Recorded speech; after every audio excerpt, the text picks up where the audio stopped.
Ah, handa na po ba tayo makinig ng salita ng Diyos? Dapat po handa tayo. Kasi ang magsasalita hindi ordinaryong tao, hindi pangkaraniwang nilalang. Siya po ang ating Diyos, Panginoon, at naglalang sa lahat ng bagay na ating nakikita at hindi nakikita. At sa pamamagitan po ng inyong lingkod ay magsasalita po siya ngayon na magbibigay sa atin ng magbibigay ng panibagong kalakasan, magbibigay ng panibagong pagtutuwid at pag-asa sa bawat isa. Kaya nga ba, kapag tayo po ay nakikinig ng salita ng Diyos, iwaksin po natin yung anumang mga nakasagabal po sa ating isipan at sabihin po ay buo-buo po natin ma-absorb po at manunok at may isa sa puso ang lahat ng gusto niya iparating sa atin. Pwede po ba yun? Amen. So, magandang umaga po sa ating lahat. Ganun din, magandang umaga po sa ating walang sawa po na sumusubaybay po sa ating FB Live. At of course, magandang umaga sa ating Panginoon. Good morning! Good morning! When good isn't godly. Madalas po natin marinig ang mga salitang wala namang masama dyan. Kasi ginagawa naman ng lahat eh. Diba? Minsan narinig natin yung mga kaganyang ganon. At saka kapag ginagawa ko ito eh, nag-enjoy naman ako eh. Diba? Ang gusto ni Lord, parati akong masaya. Totoo naman po yan. So, ganun din, sinasabi rin ng iba, okay ito kasi nakasanayan ko na gawin eh. Ito po yung mga katagang aking laging binabanggit sa Tuwina. Even sa Facebook po, nakikita nyo, madalas pinopost ko ito at ngayong umaga ito, gagawin po mensahe ng Panginoon ang mga sinasabi ko ito. Sa kabila po, bilang mga Kristiyano po, may isang mahalagang katotohanan tayong dapat tandaan. Hindi lahat po ng mabuti ay maka-Diyos. Minsan siguro magtatanong ang bawat isa kasi sinasabi natin that God is good, that everything, all the things that are good are from God. Pero ito ay taliwas sa ating mensahe ngayon na sinasabi, hindi lahat ng mabuti ay galing sa Diyos. When good isn't godly. Hindi lahat ng katanggap-tanggap sa tao ay kalugod-lugod sa Diyos. Yun ang ibig sabihin nun. May mga bagay na mukhang tama, may mga bagay na mukhang mabuti naman, may mga bagay na walang masamang epekto sa buhay natin. Ginagawa natin, walang epekto sa paningin ng tao. Ngunit kapag sinuri sa liwanag ng salita ng Diyos, kapag ikaw ay nagbasa ng Biblia at nakita mo doon, makikita natin hindi pala ito naaayon sa kanyang kalooban. Ibig sabihin, kahit na sa tingin natin ay mabuti, wala namang masamang epekto, at mukhang tama naman, pero kung susuriin natin ng Biblia, ay makikita tayong ito ay hindi nakaayon sa kalooban ng Diyos. Ang problema po ay madalas nating sinusukat ang tama at mali ayon sa ating nararamdaman. Minsan ganun po, hindi ayon sa Diyos, ayon sa ating nararamdaman. Minsan naman, opinion ng karamihan. Doon tayo nagbabase. Kapag marami ang nagsasabi ng ganyan, tiyak, yun ang tama. Minsan doon tayo nagbabase. Minsan naman, nakasanayan ko na gawin ito eh. Nakagis na ko na ito sa aking, buhat pa sa aking mga panununuan. Kaya ito ang tama. Minsan, ganun po ang ating, doon natin binabase kung ano yung ating pinaniniwalaan. Pero hindi po tama yun. Yung bang imbis na i-align natin ang ating buhay sa kalooban ng Diyos, pilit natin ina-align yung kalooban ng Diyos sa ating paniniwala. Baliktad. Baliktad yung gusto natin mga nangyayari. Imbis na i-align natin ang ating mga ginagawa, iniisip, pinaniniwalaan, base sa salita ng Diyos, baliktad po gusto natin mangyari. Gusto natin palagi, o kung minsan, ang salita ng Diyos ang pumayag sa atin. Ang maging standard ng salita ng Diyos ay sa atin. Baliktad po yun. So, for example lang po ito. Kumisa may mga kapatid natin tayo na matagal na rin tumanggap sa Panginoon, matagal na rin nakaunawa ng salita ng Diyos, pero ayaw mag-attend. Ayaw mag-attend. Kasi sinasabi nila, nakasanayan ko na eh. Nakasanayan ko na sa bahay na lang ako eh. Naniniwala naman ako sa Diyos eh. At marami naman gumagawa niyan eh. At ang ganda sa feeling ko sa bahay na lang. But the question is it godly? Maka-Diyos ba yung mga ating pinaniniwalaan na gano'n na kahit hindi ka mag-attend ay okay lang sa Diyos? Hindi siguro. Hindi siguro. Ang sukatan ng Diyos ay hindi galing sa ating damdamin. O ang sukatan ng Diyos ay hindi galing sa kultura. O popularidad. Kung ano yung sinasabi ng marami, yun na. Hindi po. Hindi dahil ito ang feeling ko. Hindi. Huwag kang magtiwala sa feeling mo. Kung minsan nagkakamali yun. Kaya sa mensahe po ito, nais nating suriin ang ating buhay at itanong, dahil ba mabuti ito sa paningin ko, ay kalugod-lugod na rin ba ito sa Diyos? This is a question for everyone, not only here, but also to those who are watching social media right now. Dahil ba mabuti ito sa paningin natin, ay kalugod-lugod na rin ba ito sa Diyos? Yan ang ating katanungan sa umagang ito. Sino po ang nakakaalala kay Uza? Sino niya? Ni Kimpi. As I think 2 Saturdays ago, na makikita natin sa 2 Samuel 6. Si Uza po, yung humawak po doon sa tabernacle of God, yung kung saan nandun yung mga tablets, na kung saan nakasulat yung mga 10 Commandments. Kasi nakita niya, may yung oxen, yung oxen, yung mga baka na nandun, na hawak, yun ang ginagamit na tinatravel kasi nila yung tabernacle of God na yun. Nakita ni Uza na tumumba yung baka. Naturally, ang inisip gawin ni Uza ay hawakan yung tabernacle of God. Hawakan yung mismong tinatravel nila kung saan man sila pumunta. At doon po, nagalit ang Diyos. Kasi noon, ang pamantayan po ng Diyos, ang rule niya, ay mga high priest lamang po ang dapat humawak sa mga sa bagay na yon. At doon po, maganda naman ito sa paningin ni Uza, pero hindi nalugod ang Diyos. Noong din araw na yon ay namatay po si Uza. Ano pong ibig ko sabihin dito? Dito po nakita natin na may pagkakataon ng isang bagay na parang mukhang mabuti sa atin, ngunit hindi pala kalooban ng Diyos. Example lang yun, pero kuminsan nangyayari sa buhay natin. Napilit natin pinangunahan ng Diyos. Na kuminsan, kahit na hindi po na muna tayo humingi o i-consider yung kalooban niya, pilit natin pinangunahan na ito yung gusto ni Lord eh. Wala namang masama dito eh. Ito yung gusto ko na alam ko gugustuhin din ni Lord. Pero kung minsan nagkakamali po tayo. Doon po tayo pumapalpak. Sabi nga ng isang nakita sa Facebook, ang dami niyang ginagawa pero kapag nagawa na niya, doon pa lang siya magtatanong kay Lord, Lord, okay ba yung mga ginawa ko? Baligtad po yun. Bago ka gumawa ng kahit anong action o hakbang sa mga pinaplano mo sa buhay, huwag kapag tapos na, doon ka magtanong kay Lord. Nagawa mo na eh. Di ba? Ano yung mas mabuti? Magtanong ka muna. Magtanong ka muna, Lord, tama po itong bubuksan kong business na ito? Tama po ba yung yung pag-aralin mo yung anak ko ng ganitong kurso, Lord?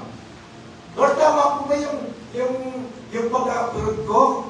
Dapat unahin po muna natin kung ano yung sasabihin ni Lord. Imbes kapag nagawa ko na, it's kumisan too late na po. Kumisan napahamak na tayo, doon pa lang tayo magtatanong, Lord, nagkamali ba ako? Nagkamali ba ako ng desisyon ng mga pinlato ko? Bakit pumalpak yung business ko? Di ba? Kasi it's too late na. Pero kung ikaw, sa umpisa pa lamang, nagtanong na kay Lord, nagdasal na, lahat-lahat, maaaring hindi ka nakapunta sa kalagayan na yun na ikaw ay napahamak.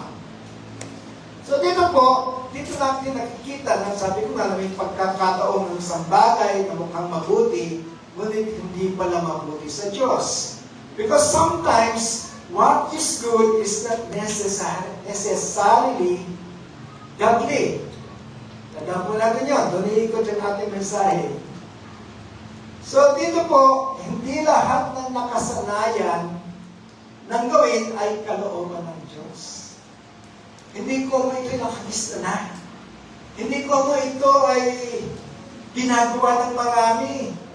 Every New Year, di ba? Nagpapaputok tayo.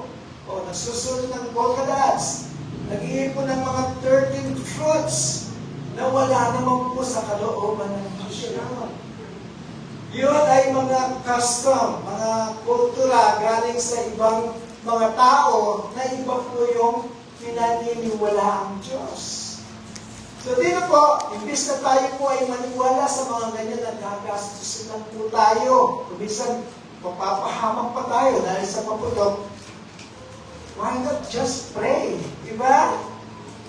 Why not just pray? Mas effective po yung mag-pray ka na lang kung ito man ay Christmas or New Year, before the New Year comes, bago magbalik ang taon, huwag ka lang magpaputok. Kausapin mo lang ang Diyos. Or ipunin mo kung ikaw ay tatay, kung ikaw ay nanay, ipunin mo lang yung mga anak.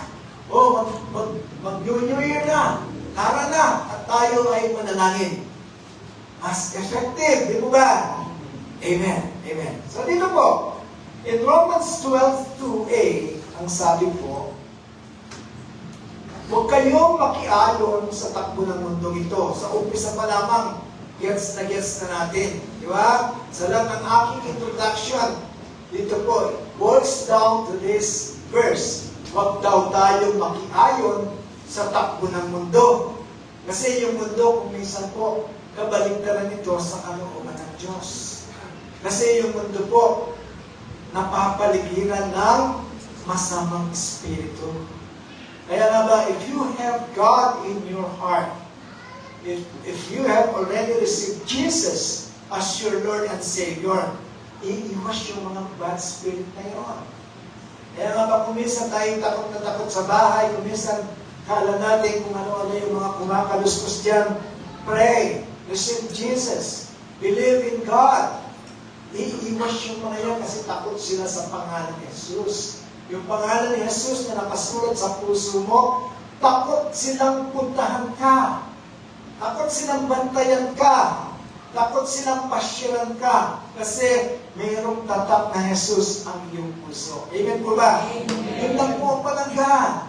Huwag ka na maniwala sa mga tawas-tawas dyan. Huwag na. Just receive Jesus as your Lord and Savior. Amen po ba? Amen. Dito po, magpapatuloy natin. Sa halip, ang sabi dito sa Romans 12:2, hayaan daw nating baguhin ng Diyos ang ating pag-iisip.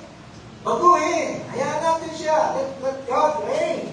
Let God rules.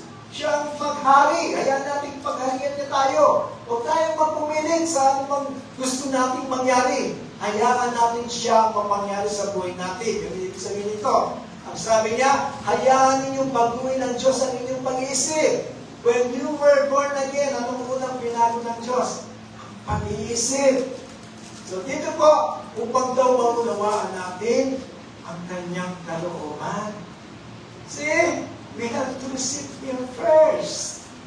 Para maunawaan natin ang mga ang mga salita niya na galing sa spiritual na kahulugan. Kaya nga ba, if we do not have the Holy Spirit, if we do not have Jesus, paano natin makikita ito? Paano natin mauunawaan yung salita niya na magliligtas sa atin sa anumang kapahamakan? Tama po ba o tama? Tama. Next slide. Ang sabi po dito, sa Romans 12:2b, sa gayon, kapag ginawa mo yun, kapag ikaw ay nagpasakop sa Diyos, ito daw ang mangyayari, sa gayon, magagawa ninyo kung ano ang mabuti. See? You can only do good things. Yung good things na godly. Yung good things na galing sa Diyos, no? Tayo ay magpapasakop sa Kanya. So dito po ang sabi, sa gayon magagawa ninyo kung ano ang mabuti, kung ano ang kalugod-lugod at ganap na kalooban ng Diyos. Then we will be able to test and approve what God's will is, His good, pleasing, and perfect will. So, tanungin natin ang ating sarili ulit. Bilang isang Kristiyano, sa mga matagal ng Kristiyano, especially, sa lakban ng ating mga ginagawa ngayon, ginagawa natin ba ito dahil tama sa Diyos? Sana ganun po. O dahil nakasanayan lang. O dahil maganda sa feeling. O marami namang gumagawa nito. So, tatlo yun. Unahin po natin yung dahil maganda sa feeling. Tama po na yun? Tama po ba? Baka hindi. Hindi siguro. Sabi po sa Jeremiah 17:9. The heart is deceitful above all things. Hindi sinabi dito ang ating puso ay mandaraya. Hindi lang yun. Ang sabi dito, mandaraya ito sa lahat ng bagay. So kung titingnan natin ang ating sarili, sino ba ang higit na mandaraya? Yung kamay ba? Yung isip ba? Yung mata ba? Yung ilong ba? Pero ang sabi, yung puso. Yung puso daw ang mandaraya sa lahat at walang katulad daw ang kanyang pandaraya. Ganun karumi yung puso natin. Kaya hindi natin pwedeng sabihin, maganda naman sa feeling ang hindi mag-attend natin dyan. Baka nagkakamali ka, kapatid. Di ba? So, dito po ang sinasabi, the heart is deceitful above all things and beyond cure. Wala daw itong, walang lunas. See? Walang lunas yung puso. Marumi. At marumi at sabi niya, who can understand it? Sino makakaunawa nito? So, isa po sa mga pinakasikat na payo ng mundo ay ano? Ano yung pinakasikat na payo kapag kamunduhan yung ating hinihinga ng advice? Sundin mo lang ang puso mo. Sounds familiar. Sounds familiar. Paano mong susundin ang puso mo kung ang sinasabi sa Biblia that the heart is deceitful above all things. So mali siguro yung sinasabing gano'n. Kapag tayo ay humingi ng advice, ang ina-advise sa atin, follow your heart. Siguro mali po, mali. Paano mong susundin magdaraya pala ang puso? Lilituhin ka lang. O i-deceive ka lang. I-deceive sa Tagalog. Lilimlangin ka lang. Hindi mo makukuha yung tunay na sagot. Hindi mo makukuha yung tunay na katagumpayan kapag puso lang po ang ating pinairal. Lagi ko pong sinasabi ito sa ating mga kadalagahan. Huwag basta-basta sagutin si bigote. Kung puso lamang, pogi eh. Tumibok yung puso. Huwag po. Gamitin din yung isip. Kaya ka bang makainin? Hindi. Kalimutan mo na yung puso. Amen po ba? Amen. So, dito po kailangan gamitin both the heart and the mind. Huwag mong ipasosolo sa puso, baka ikaw ay kanyang linlangin. Maganda sa feeling eh. Ka maniniwala doon. Like for example po, sinabi ko na minsan to. Kapag tayo bumibili sa hypermart, o sa Pampang na lang, sa Pampang, sa Nicolas na lang, bumibili tayo ng pagkain. Huwag po tayo pupunta sa palengke ng gutom. Lahat gusto mong kunin. Gutom ka. Alam mo, kapag gusto ka na pagdating sa bahay, ba't ko nabili ito? Ba't ba dami kong napamili? Kasi gutom ka na namimili ka. Lahat gusto mong tikman. Kasi, huwag tayong maniniwala sa ating puso na sinasabing maganda sa feeling eh.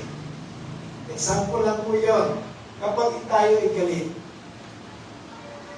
pwede ba mag-post mo na?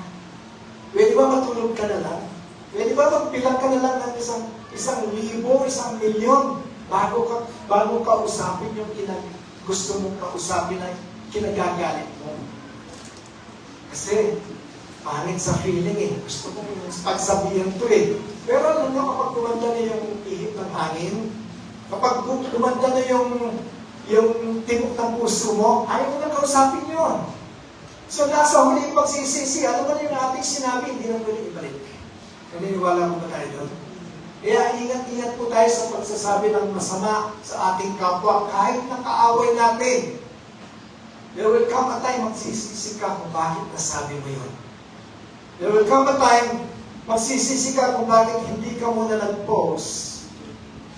Bakit ura-ura na pinagsabihan mo? Nasaktan mo ng todo. Kasi, huwag tayo magdepende po sa feeling. Hindi makakabuti po sa atin. May mga pagkakataon na ang ating emosyon ang nagdidikta ng ating desisyon. Katulad nun, huwag tayong balikta sa ating puso. Pwede nating hawakan ang puso. Huwag siyang hahawak sa atin. Kasi kapahamakan ko, kasi the heart is deceitful about all things. Magpapadisip ba tayo sa Kanya? Hawakan natin ang puso natin. Sabihin mo sa iyong katabi, hawakan mo ang puso mo. So, kapag masaya tayo, pakiramdam natin, tama ang lahat. Wow. Mag-isip-isip muna. Kapag nasaktan tayo, gusto natin gumanti. Kapag may gusto tayo, iniisip natin, yun ang pinakamabuti sa atin. Ngunit ang damdamin ay pabago-bago. Yun ang sinabi kanina. Ang tama ngayon ay maaaring mali na bukas. So, or yung mali ngayon ay pwedeng tama bukas. So, wag ura-urada yung pagdesisyon, wag ura-urada yung pagbibigkas ng kung ano-ano. Sabi nga ng iba, less talk, less mistake. Kapag magsalita. So, dito po, kaya naman hindi sapat na sabihin, ganito ang nararamdaman ko. Ang mas mahalagang tanong ay, ano ba ang sinasabi ng Diyos tungkol dito? Yun ang the best po. Letter. Huwag mong gawing barometer ang iyong damdamin. Pagsisisi ang dulo po yun.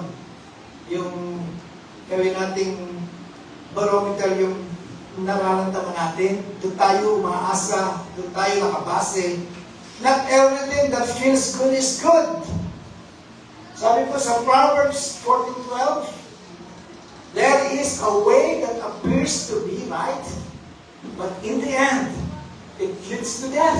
See? Ano sa Tagalog? May daan daw na tama o matuwid sa tao o parang sa tingin mo, napakaganda, napakahusay, napakamabuti. Kung sa tingin mo lamang yun, kasi limitado yung isip natin eh. Kapag di ka nagsangguni kay Lord, talagang yun na eh. Ito na eh. Dito na ako mag-excel eh. Dito na ako mag-victorious eh. Pero ang sabi dito, ngunit sa huli, ay humahantong para sa kamatayan. But in the end, it will lead to death. Hindi lahat ng tama sa paningin mo ay tama sa paningin ng Diyos. When right feels wrong, looks right, but the ending is wrong. Kasi kung minsan, we can only see the small part of the picture, but God sees the whole picture po. So, kanino ka magtitiwala? Sa Diyos, kasi kita niya ang lahat eh. Sa Kanya tayo dapat magtiwala. Hindi po lahat ng mukhang tama ay talagang tama. Ulit-ulit. Maraming bagay sa buhay ang mukhang tama, mukhang maganda, mukhang katanggap-tanggap. Minsan iniisip natin, wala namang masama rito, o kaya naman ginagawa lang din ito ng marami.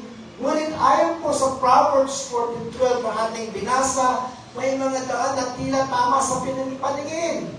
Ngunit sa huli ay nagdadala po ng kapahamakan. Tandaan po natin ang Proverbs 14:12. Nang sa gayon po ay magdahan-dahan tayo po sa pagdedesisyon sa buhay natin. Baka akala mo ito ay maglilid sa atin sa katagumpayan, bagkus pala ito ay magdadala sa atin sa kapahamakan. Ingat-ingat lang po tayo. Now the question is, ang sinusundan ba natin ay ang ating sariling pananaw o ang kalooban ng Diyos? Ang tao po ay maaaring malinlang ng sariling pananaw. May daan na tila matulog sa isang tao, hindi lahat ng nararamdaman natin tama ay tama na. Madalas nating binabase ang ating desisyon sa pamamagitan ng ating emosyon, sa pamamagitan ng sariling kagustuhan, sa pamamagitan ng opinyon na nakakarami. Yun, ano rin yun? Risky din yun. Or nakasanayan na. Ngunit, ang sabi ko nga, limitado po ang ating kaalaman, kaya hindi tayo dapat bumase sa alinman sa aking nabanggit. Isang halimbawa po, si Eva po, na makikita natin sa Genesis 3:6, ay kinain po yung bunga. Hindi naman sinasabi kung anong bunga yun. Hindi rin sinasabing mansanos yun. Kasi maganda ito sa kanyang paningin. So, hindi lahat na maganda sa paningin ay tama po sa paningin ng Diyos. Ngunit nauwi ito sa kasalanan. Kung kinuha po niya ito, labag sa kalooban ng Diyos, ay ito po ang naglagay sa kanya sa isang sitwasyon na nahiwalay po ang ating mga unang parents sa Diyos. Dahil sa pagsuway sa pinagbibili ng Diyos na huwag silang kakain ng bunga ng halaman na yon. So ganito rin po siguro ang mangyayari sa atin kapag pinangunahan po natin ng Diyos at nagdepende tayo sa sariling nating imagination, sariling pandaman. O ito'y sinabi ng bumulong sa atin kahit sino lamang ay kapahamakan po ang dulo niyon. Huwag lamang itanong, anong gusto ko? Ano ang pakiramdam ko? Pero ito po ang dapat natin itanong. Ano ba ang sinasabi ng Diyos sa ginagawa ko? Pwede po ulitin natin. Ano ba ang sinasabi ng Diyos sa ginagawa ko? Ang sariling karunungan ay hindi sapat na gabay po. Kundi, ito, the best answer po ito. Tanungin mo muna ang Diyos. Sabi po sa mga Kawikaan 3:5-6, sabi po dito sa Tagalog, Proverbs 3:5-6, sa Panginoon ay buong puso kang magtiwala. Hindi sinabi nitong half-half. Hindi sinabi magtitiwala ka sa sarili mo, and then magtiwala ka sa Diyos. Hindi, sabi niya, buo eh. Buong puso. Buong puso mo ipagkatiwala yan sa Diyos. At huwag kang manalig po sa sarili mong pangunawa. Kasi, tama yung sinabi ko sa kanina. Kasi limitado lang yung ating nakikita. Limitado lang yung kaya nating isipin. Limitado lang yung kaya nating planuhin.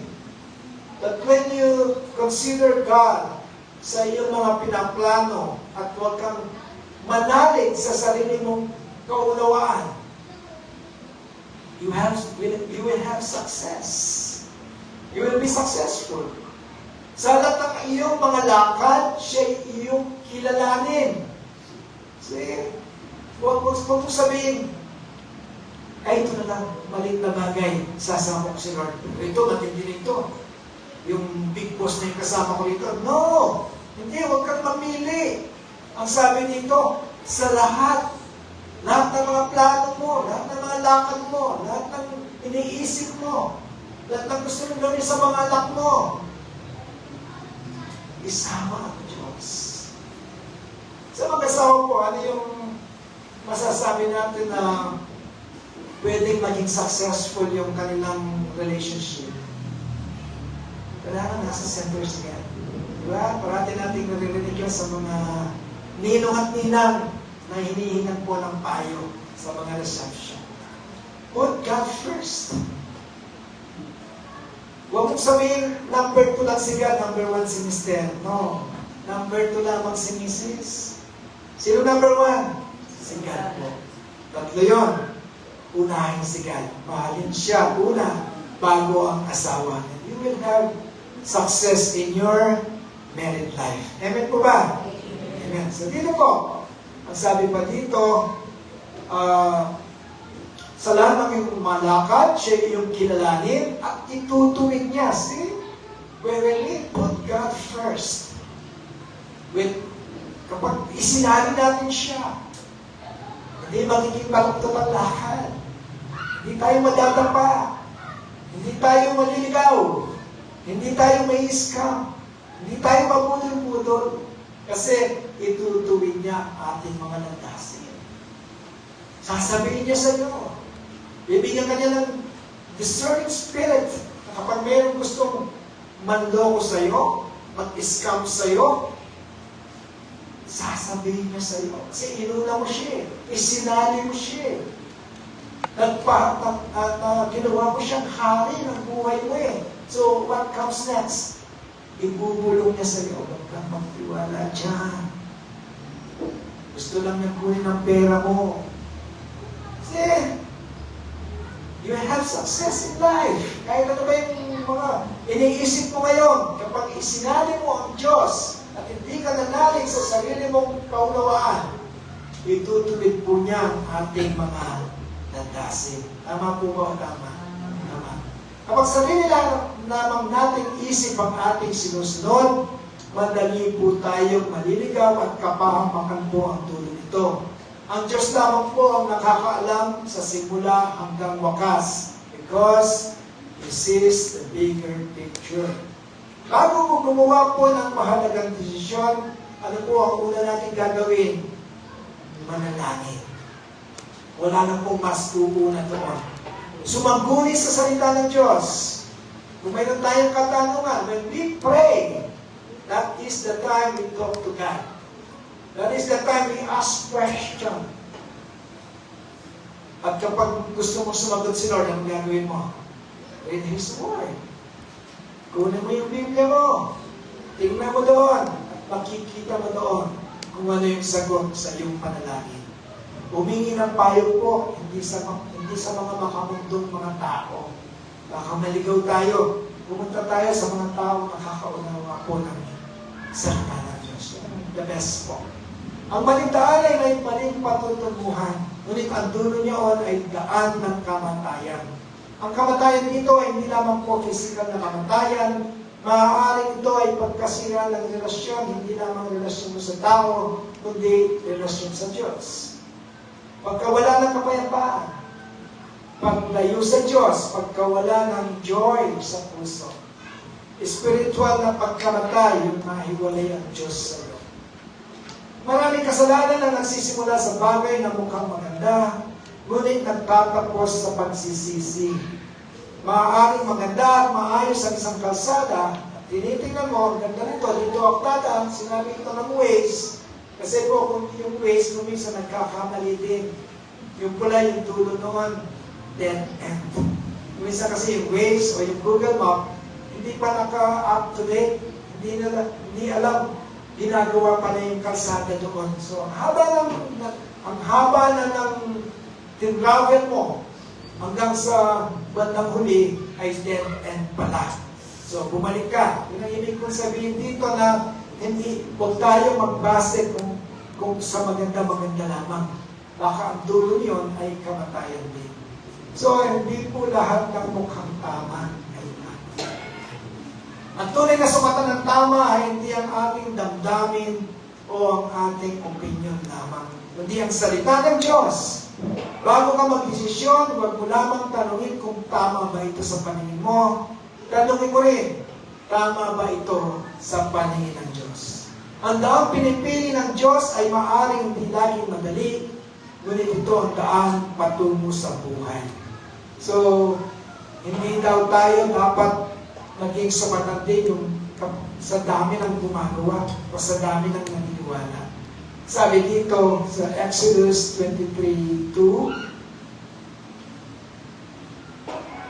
sapagkat makipot ang pintuan,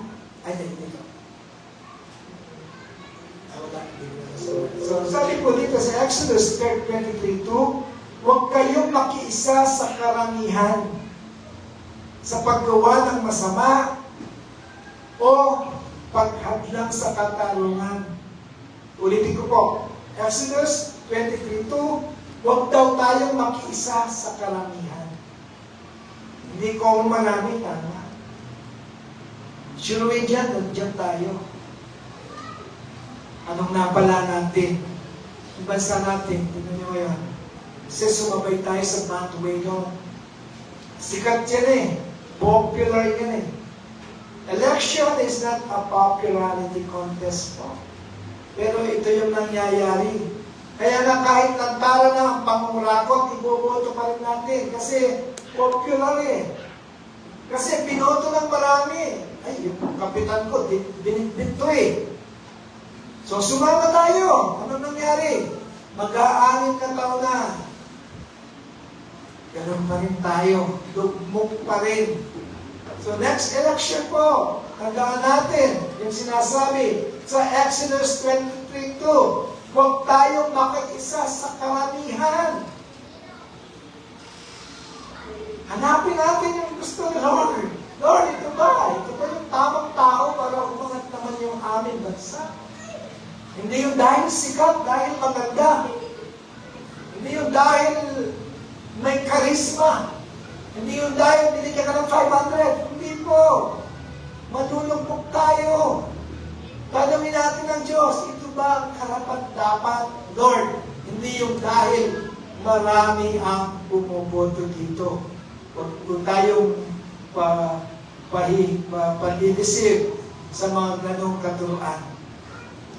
So, sabi dito sa Matthew 7:13-14, pumasok kayo sa makipot na pintuan.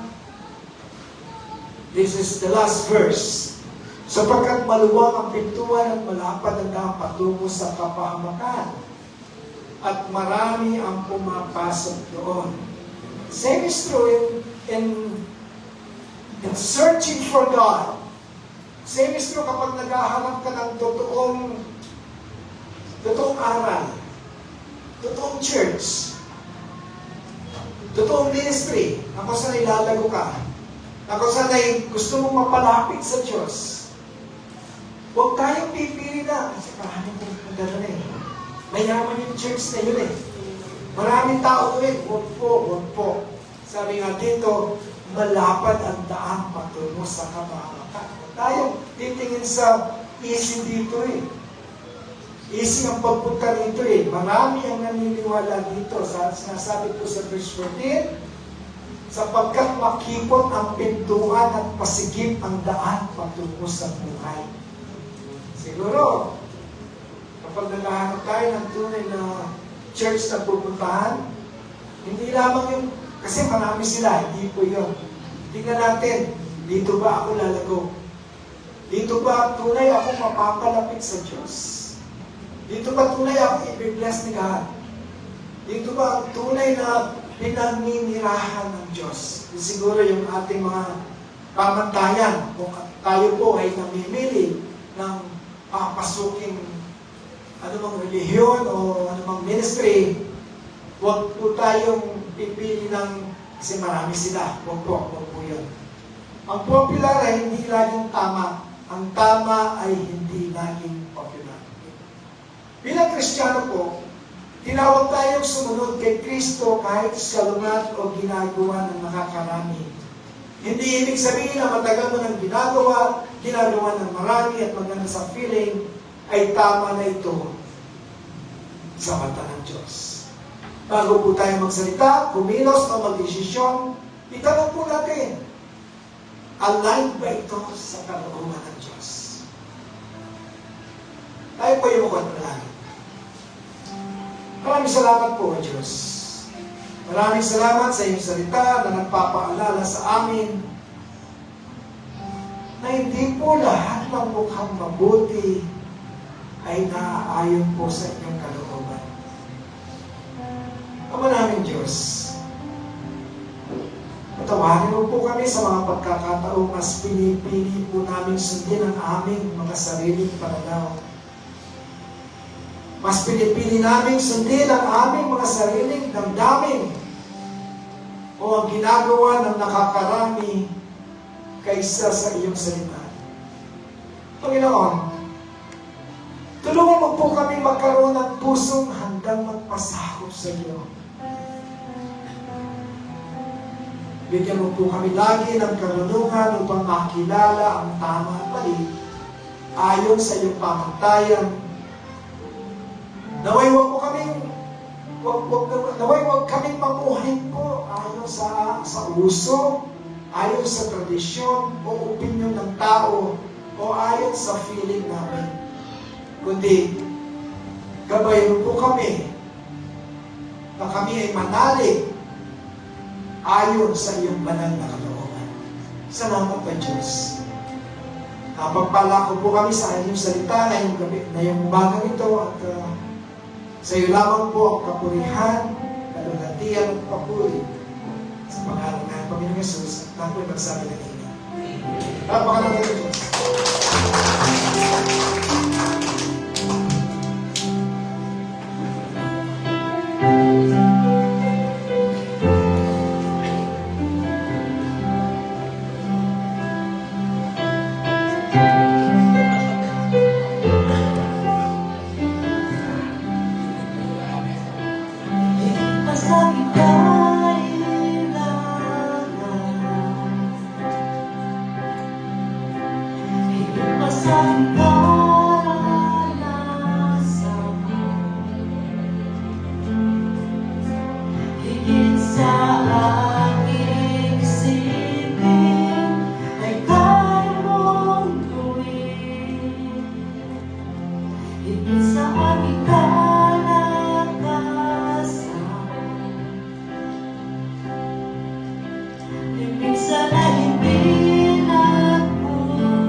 Walang mahirap sa'yo.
morning po sa ating lahat.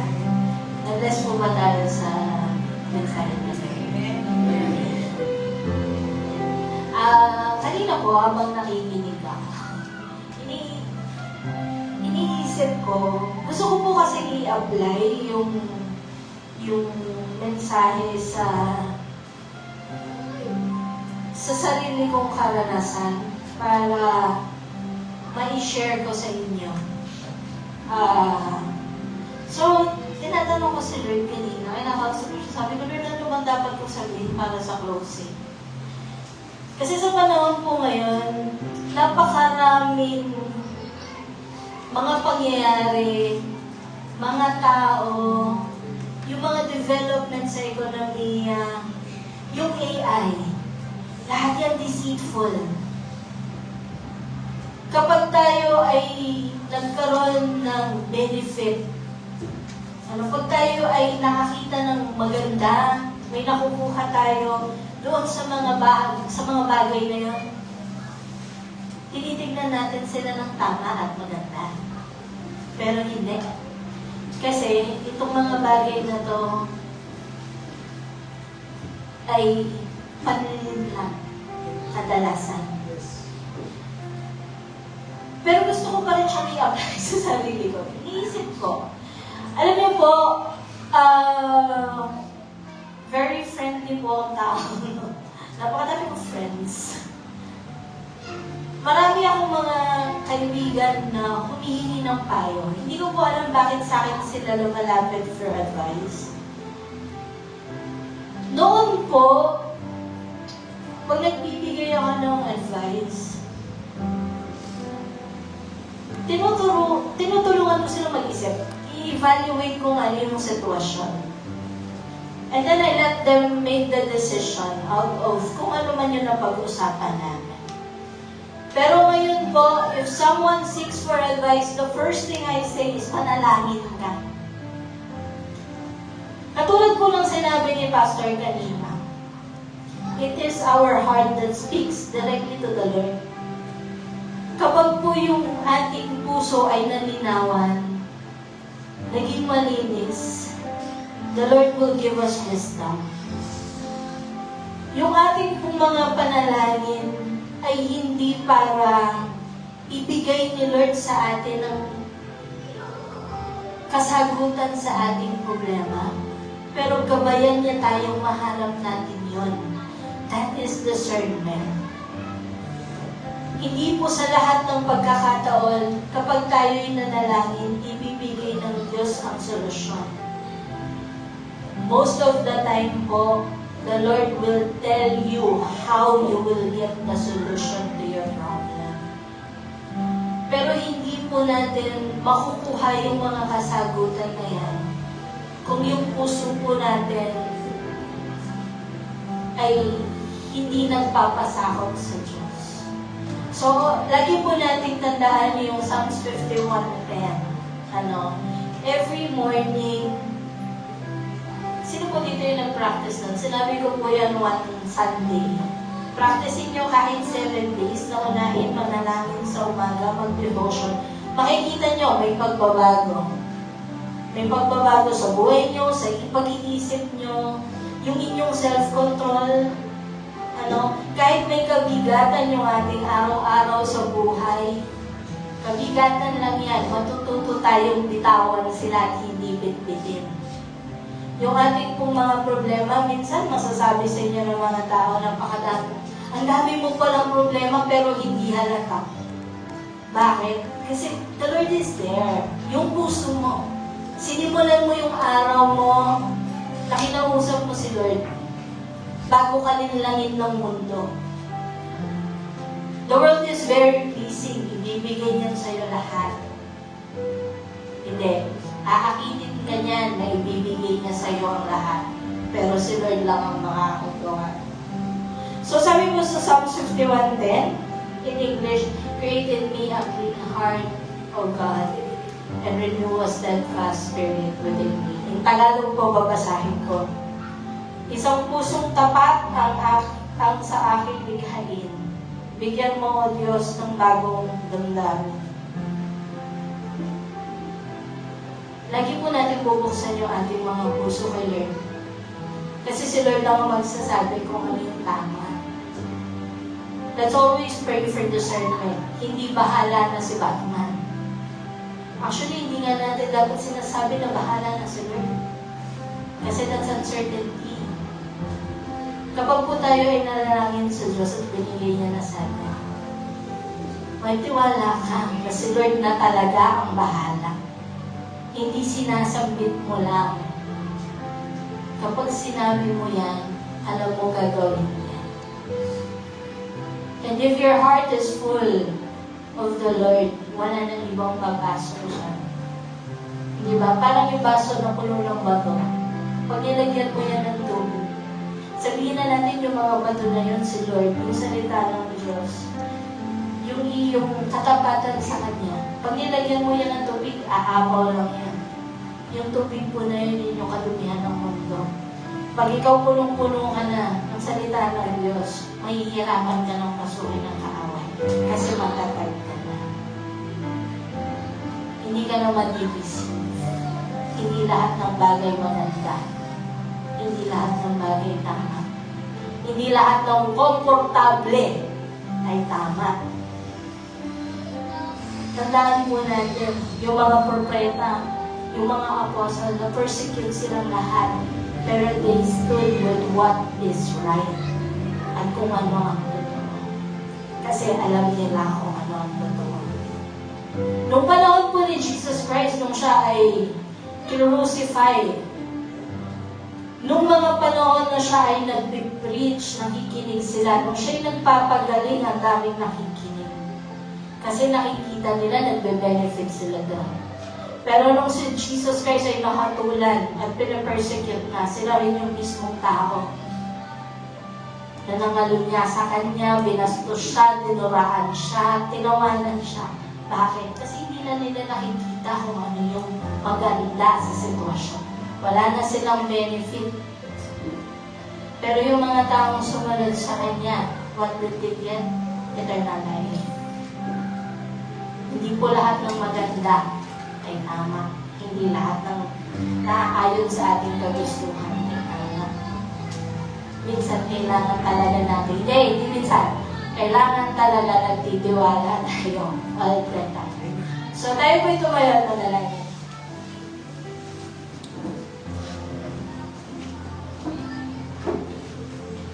Hallelujah, Lord. Nagpapasalamat po kami sa umagang ito, Panginoon.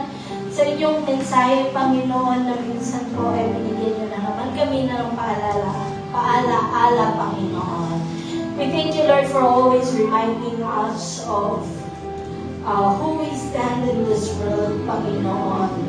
That you are the only light to this world, Panginoon. That the convenience that the world is offering us, Panginoon, is not what is right, Panginoon.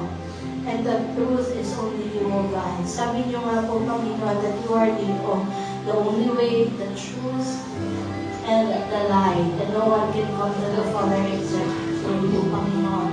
Lord, yung aming pong mga puso, Panginoon, ay lagi mo pong hihipuin, Panginoon. Yung aming pong mga kaisipan, Panginoon. Lagi niyo pong hihipuin, Panginoon, and always paalalahanan niyo kami, O God, kapag nandoon na kami sa mga punto na kami po ay madideceive na ng kaaway, Panginoon, dahil sa convenience, sa mga bagay na maganda. Sa tingin namin, Panginoon, ay sagutan sa aming mga pangarap, sa aming mga ambisyon, Panginoon. Lord, teach us to pray first, O God, na lahat po ng planos ng aming buhay, Panginoon, ay ilapit muna namin sa inyo, O God.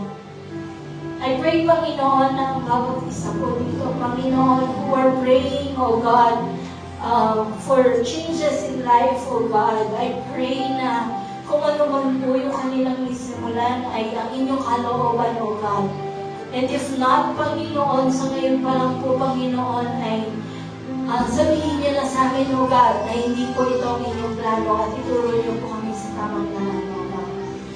Lord, sa umaga pong ito, Panginoon, sa aming paghiwa-hiwalay, O God, ingatan niyo po ang bawat isa sa aming pag-uwi, Panginoon. And Lord, I pray, O God, na sa magdadaan po na linggo, Panginoon, I pray for sustenance for everyone, your provision, O God, your guidance. Bigyan niyo po ang bawat isa ng pusong tapat, Panginoon. Ang bawat isa with self-control, pusong mapagbigay, Panginoon. And Lord, mga palad na handang tumanggap ng inyong mga biyaya, O God. Lord, I pray na next Sunday, Panginoon, ay mas marami pang tao ang makakarinig sa inyong mga salita, O God.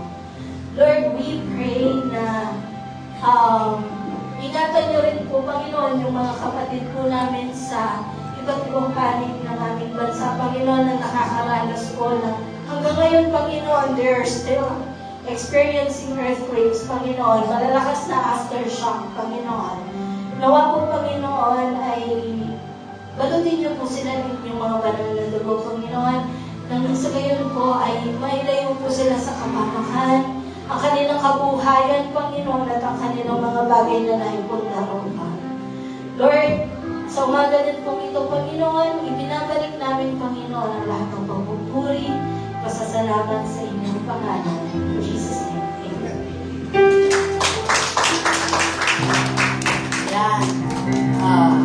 Alam niyo, kapatid, nung ramdam ko ngayon, nagparamdam na naman si Holy Spirit tsaka si Lord.